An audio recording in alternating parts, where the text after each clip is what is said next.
Hello guys, welcome to our channel. இன்னைக்கு வீடியோல நம்ம PowerPointல ரிவ்யூ மெனு பத்தி பார்க்க போறோம். ஓகேங்களா? நான் ரெண்டு ஸ்லைட் ஆல்ரெடி போட்டு வச்சிருக்கேன். ஃபர்ஸ்ட் ஸ்லைட் பாத்தீங்கன்னா பிரசன்டேஷன் அப்படிங்கற டைட்டிலையோ ஆத்தர் அப்படிங்கற சப்டைட்டிலையோ நான் கொடுத்திருக்கேன். ஆனா ஆத்தருக்கு பாத்தீங்கன்னா நான் ஸ்பெல் மிஸ்டேக்கா கொடுத்திருக்கேன். அப்ப எனக்கு கீழே என்ன ஆகுது பாருங்க, ரெட் கலர்ல அண்டர்லைன் காமிக்குது. இதுதான் நமக்கு எரர். இந்த மாதிரி ரெட் கலர்ல அண்டர்லைன் காமிச்சா ஸ்பெல்லிங் எரர் இருக்குன்னு அர்த்தம். கிரீன் கலர்ல காமிச்சா கிராமர் எரர் இருக்குன்னு அர்த்தம். ஓகேங்களா? நான் வேணும்னே தான் மிஸ்டேக்கா டைப் பண்ணிருக்கேன். இதே மாதிரி நெக்ஸ்ட் ஸ்லைட்ல பாருங்க, நேச்சருக்கும் நான் எரர் பண்ணிருக்கேன். இங்க மேக் தி ஸ்மைல் அப்படிங்கிற ஒரு சப்டைட்டில் நான் டைப் பண்ணிருக்கேன். இப்போ நீங்க ரிவ்யூ கிளிக் பண்ணுங்க. எந்த ஸ்லைட்ல இருந்து உங்களுக்கு எரர் செக் பண்ணணுமோ அந்த ஸ்லைடை செலக்ட் பண்ணிக்கோங்க. ஸ்பெல்லிங் அண்ட் கிராமர் கிளிக் பண்ணுங்க. இப்ப பாருங்க, நம்ம செலக்ட் பண்ண ஸ்லைட்ல இருந்து கண்டினியூஸா எங்கெங்கெல்லாம் எரர்ஸ் இருக்கு, அதோட சஜஷன் வேர்ட்ஸ் எல்லாம் என்ன அப்படிங்கறது நம்மளுக்கு இங்க காமிக்கும். இதோட கிளியர் எக்ஸ்பிளனேஷன் உங்களுக்கு வேணும்னா MS வேர்ட்ல ரிவ்யூ டேப்ல போய் பாத்தீங்கன்னா நான் நல்லா கிளியரா எக்ஸ்பிளைன் பண்ணிருக்கேன். ஓகேங்களா? பிளேலிஸ்ட் நான் டிஸ்கிரிப்ஷன்ல ஆட் பண்றேன். இன்னும் கிளியரா அண்டர்ஸ்டாண்ட் ஆகணும் அப்படிங்கறவங்க அதுல போய் செக் பண்ணுங்க. இதுல ஆத்தர் அப்படிங்கிற கரெக்டான வேர்ட் எனக்கு இங்க இருக்கு. சோ அதை நான் கிளிக் பண்ணிட்டு சேஞ்ச் கொடுத்துட்டேன்னா போதும், ஆட்டோமேட்டிக்கா எனக்கு அந்த வேர்ட் சேஞ்ச் ஆயிடும். ஓகேங்களா? இக்னோர் கொடுத்துட்டேன்னா என்ன ஆகும்னா, இந்த வேர்ட் கரெக்ட் தான் ஆனா எனக்கு எரர் காமிக்குது அப்படின்னா நம்ம இக்னோர் கொடுத்துட்டோம். அப்ப இந்த வேர்ட் அப்படியே இருக்கும், காமிக்கிற எரர் மட்டும் நமக்கு போயிடும். ஓகேங்களா? இப்ப நான் இதை சேஞ்ச் பண்ணிக்கிறேன். சோ இந்த இடத்துல நான் சேஞ்ச் கொடுத்துக்கிறேன். ஓகேங்களா? நம்ம இப்ப போய் பார்க்கலாமா? பாருங்க, AUTHOR ஆத்தர்ங்கிறது சேஞ்ச் ஆயிடுச்சு. சோ இந்த மாதிரி நீங்க ஸ்பெல்லிங் அண்ட் கிராமர் கிளிக் பண்ணியும் பண்ணிக்கலாம். அப்படி இல்லைன்னா இங்க ஒரு ஆப்ஷன் இருக்கு பாத்தீங்களா, புக் மாதிரி. இதுவும் ஸ்பெல்லிங் அண்ட் கிராமருக்கான ஐகான் தான். நீங்க ஒவ்வொரு டைமும் ரிவ்யூ மெனு இங்க கிளிக் பண்றதுக்கு பதிலா டைரக்டா இங்க நீங்க கிளிக் பண்ணியும் பண்ணிக்கலாம். ஓகேங்களா? அப்படி இல்லைன்னா இந்த போர்டு மேல கர்சர் நீங்க ஜஸ்ட் கிளிக் பண்ணிட்டு ரைட் கிளிக் பண்ணீங்கன்னா போதும். பாருங்க, அதோட ஒரிஜினல் வேர்ட் என்ன வரும் அப்படிங்கறது இங்க காமிக்கும். இக்னோர் ஆனா அந்த எரர் இக்னோர் ஆயிடும். இல்ல நீங்க கரெக்டா தான் டைப் பண்ணிருக்கீங்க இருந்தாலும் எரர் காமிக்குது அப்படின்னா அதை நம்ம டிக்ஷனரியில ஆட் பண்ணிக்கலாம். ஓகேங்களா? இப்ப நான் இந்த நேச்சர் அப்படிங்கிற கரெக்ட் வேர்டை செலக்ட் பண்ணிக்கிறேன். ஓகேங்களா? இப்ப நான் ஃபர்ஸ்ட் ஸ்லைடை கிளிக் பண்ணிட்டு ஸ்பெல்லிங் அண்ட் கிராமர் கொடுக்கும் போது பாருங்க, செக் கம்ப்ளீட்னு வந்திருக்கு. ஏன்னா நம்ம எந்த எரர்ஸுமே இல்ல இப்போ நமக்கு, இல்லைங்களா? இங்க கிளிக் பண்ணும்போது பாருங்க, இதுக்கு முன்னாடி நமக்கு இன்டூ மார்க் காமிச்சுது. இப்ப பாருங்க டிக் மார்க் காமிக்குது. இந்த மாதிரி டிக் மார்க் காமிச்சதுன்னா எரர் எதுவுமே இல்ல அப்படின்னு மீன். ஓகேங்களா? அடுத்து ரிசர்ச் அப்படிங்கறத நீங்க கிளிக் பண்ணும்போது நமக்கு ரிசர்ச்ல ஒரு டேப் ஓபன் ஆகும். இது எதுக்காகன்னு கேட்டீங்கன்னா, நம்ம thesaurus அண்ட் டிரான்ஸ்லேட் இந்த ரெண்டு ஆப்ஷனையும் யூஸ் பண்றதுக்காக தான் ரிசர்ச் டேப் இருக்கு. ஓகேங்களா? இப்ப நான் க்ளோஸ் பண்ணிட்டு எகைன் அதை கிளிக் பண்றேன். எகைன் அதை கிளிக் பண்ணும்போது மறுபடியும் நமக்கு இதுதான் ஓபன் ஆகுது. இந்த ரிசர்ச்ல என்ன இருக்கும்னா, நமக்கு டிரான்ஸ்லேட் அண்ட் thesaurus ரெண்டுமே சேமா ஒரே இதுல இருக்கும். ஓகேங்களா?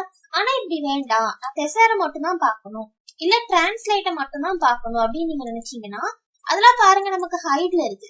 என்னடா அது ஹைட்ல இருக்கேன்னு கன்ஃபியூஸ் ஆயிக்கிறீங்களா? நாம ஏதாச்சும் ஒரு வேர்ட்ல ஜஸ்ட் கிளிக் பண்ணோம் அப்படின்னா அது நமக்கு ஷோ ஆகும். ஓகேங்களா? இப்ப பாருங்க நமக்கு ஷோ ஆகுது. இப்ப நான் thesaurus கிளிக் பண்ணனா எனக்கு thesaurus மட்டும் தான் இருக்கும். thesaurus அப்படின்னா என்னன்னா மீனிங், சினோனிம்ஸ். இப்ப பிரசன்டேஷன் அப்படின்னு நான் கிளிக் பண்ணிருக்கேன். பிரசன்டேஷனோட மீனிங்ஸ் எல்லாம் நமக்கு இங்க காமிக்குது. ஓகேங்களா? இல்ல வேற வேர்டோட மீனிங் தான் நமக்கு வேணும்னா நாம இங்க மாத்தி டைப் பண்ணிக்கலாம். அதெல்லாம் ப்ராப்ளம் இருக்காது. இப்ப நான் பஸ்ன்னு டைப் பண்ணிருக்கேன், அதோட மீனிங்லாம் நமக்கு இங்க காமிக்குது. ஆனா நம்ம யூஸ் பண்ற இங்கிலீஷ் US ஓடது. ஆனா இங்க பாருங்க UK ஓட இங்கிலீஷ் இருக்கு. அப்ப நீங்க இங்க என்ன பண்ணணும்னா US ஓட மாத்திக்கணும். எனக்கு இங்க ஆப்ஷன் காமிக்கல, உங்களுக்கு ஆப்ஷன் காமிக்கும் போது நீங்க US ஓட இங்கிலீஷா மாத்திக்கோங்க. ஓகேங்களா? அடுத்து என்ன இருக்கு பாருங்க, டிரான்ஸ்லேட். டிரான்ஸ்லேட்னா என்னது? ஒரு லாங்குவேஜ்ல இருந்து இன்னொரு லாங்குவேஜுக்கு நம்மளால டிரான்ஸ்லேட் பண்ணி பார்க்க முடியும்.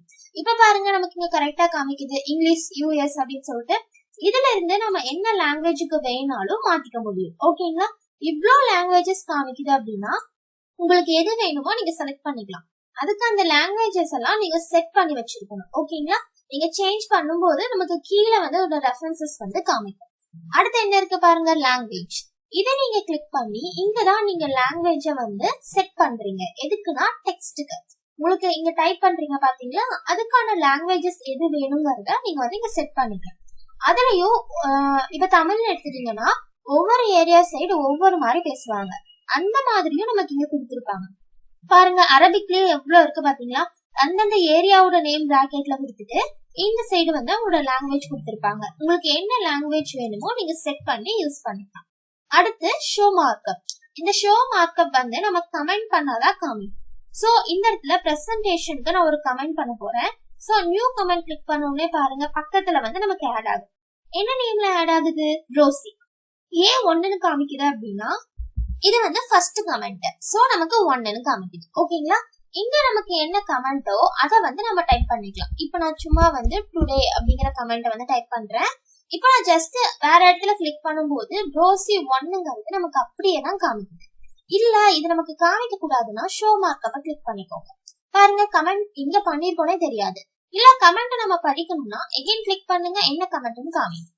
அந்த கமெண்ட் நமக்கு தெரியணும் அப்படின்னா அது மேல நீங்க கர்சரை வைக்கும் போது பக்கத்துல நமக்கு காமிக்கும். ஓகேங்களா. இந்த இடத்துல ப்ரோசி 1 நேம் இருக்கு பாத்தீங்களா, அதை நீங்க சேஞ்ச் பண்ணணும் அப்படின்னா ஆஃபீஸ் பட்டன் கிளிக் பண்ணுங்க. இதுல பவர் பாயிண்ட் ஆப்ஷன்ஸ் கிளிக் பண்ணுங்க. இதுல பாருங்க இனிஷியல்ஸ்ல என்ன இருக்கு? ப்ரோசின்னு இருக்கு. இப்ப நான் இதை செலக்ட் பண்ணிட்டு இங்க சும்மா நான் எஸ்எஸ்ன்னு கொடுத்துட்டு இங்க வந்து நான் ஓகே கொடுத்துறேன். ஓகேங்களா. இப்ப அடுத்த பேஜ்ல வந்து இங்க ஸ்மைல்ல வந்து நான் இன்னொரு கமெண்ட் வந்து போடுறேன். இப்ப பாத்தீங்களா SSS1ன்னு காமிக்குது. ஏன்னா இது SSS ஓடது. ஏன்னா நான் நேம் வந்து சேஞ்ச் பண்ணிட்டேன். ஏன் இங்க 1 இங்க 2 காமிக்குதுன்னா ஸ்லைட பொறுத்து நமக்கு சேஞ்ச் ஆகும். இது வந்து ஃபர்ஸ்ட் ஸ்லைடு. இதுல நீங்க எவ்வளவு கமெண்ட் போட்டாலும் 1 to 3 வரும். அடுத்த ஸ்லைட்ல நீங்க போடும்போது எகைன் 1 to 3 வரும். ஓகேங்களா. இல்ல நமக்கு இது காமிக்க கூடாதுன்னா ஷோ மார்க்கப்ப வந்து நீங்க ரிமூவ் பண்ணிக்கலாம். எவ்வளவு நியூ கமெண்ட் வேணாலும் நீங்க போட்டுக்கலாம். இல்ல கமெண்ட் ஏதாவது நீங்க தப்பா போட்டிருக்கீங்க அதை நீங்க எடிட் பண்ணணும் அப்படின்னா அந்த கமெண்ட் ஃபர்ஸ்ட் ஷோ பண்ணுங்க. இந்த மாதிரி வியூல வச்சுக்கோங்க. இப்ப எடிட் கமெண்ட் கிளிக் பண்ணீங்கன்னா நமக்கு எடிட்க்கு வந்துடலாம். இல்ல அந்த கமெண்ட் நமக்கு வேண்டாம் டெலீட் பண்ணணும்னாலும் அந்த கமெண்ட் கிளிக் பண்ணுங்க. கிளிக் பண்ணாதான் நமக்கு இந்த ஆப்ஷன்ஸ் எல்லாம் வியூ ஆகும். இப்ப பாருங்க இப்ப அந்த கமெண்ட்டை வந்து நான் ஷோ மார்க்கப் வந்து ரிமூவ் பண்ணிடுறேன். இப்ப பாத்தீங்களா எதுவுமே நமக்கு வியூ ஆகல, டெலிட் ஹைட்ல இருக்கு. இதுவே நான் அதை கிளிக் பண்ணிட்டு ஷோ மார்க்கப் கொடுத்துட்டு ப்ரோசியை கிளிக் பண்ணனா எனக்கு இது எல்லாமே வியூ ஆகும். அந்த கமெண்ட் வேண்டாம்னா ஜஸ்ட் டெலிட் கொடுத்துட்டீங்கன்னா அந்த கமெண்ட் போயிடும். ப்ரீவியஸ் கொடுத்தீங்கன்னா ப்ரீவியஸ் கமெண்ட் போகும். நெக்ஸ்ட் கொடுக்கும்போது நெக்ஸ்ட் கமெண்ட்டுக்கு வரும். இப்ப பாருங்க நெக்ஸ்ட் கொடுத்தோன்னே SSSக்கு வந்துருச்சு.